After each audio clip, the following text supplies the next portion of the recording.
ഗിരിപ്രഭാഷണത്തിന്റെ ഒടുവിലായി നൽകുന്ന അതിശക്തമായ ഒരു ഉപമയാണിത്.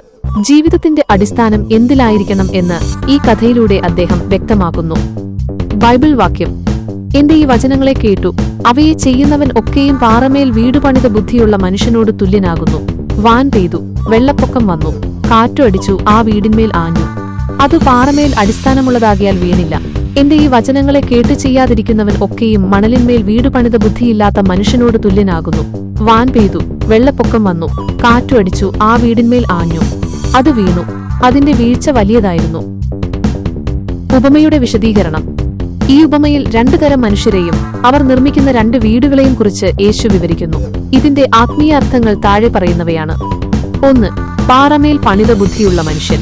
അടിസ്ഥാനം: ഇവിടെ പാറ എന്നത് ദൈവവചനത്തെയും യേശുവിനെയുമാണ് സൂചിപ്പിക്കുന്നത്.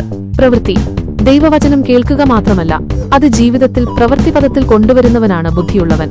ഫലം: ജീവിതത്തിൽ കഷ്ടതകളോ പ്രതിസന്ധികളോ മഴ, കാറ്റ്, വെള്ളപ്പൊക്കം ഉണ്ടാകുമ്പോൾ പതറാതെ നിൽക്കാൻ ഇത്തരക്കാർക്ക് സാധിക്കുന്നു. അവരുടെ വിശ്വാസം ഉറപ്പുള്ളതാണ്. 2.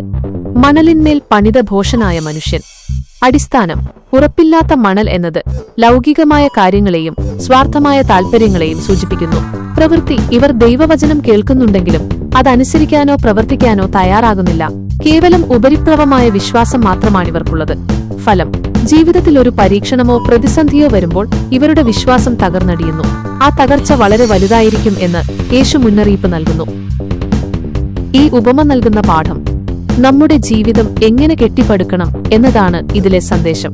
വെറും വായനയോ കേൾവിയോ കൊണ്ടല്ല, മറിച്ച് ദൈവവചനം അനുസരിച്ച് ജീവിക്കുന്നതിലൂടെയാണ് ഒരാൾക്ക് ഉറപ്പുള്ള ജീവിതം കെട്ടിപ്പടുക്കാൻ സാധിക്കുന്നത്.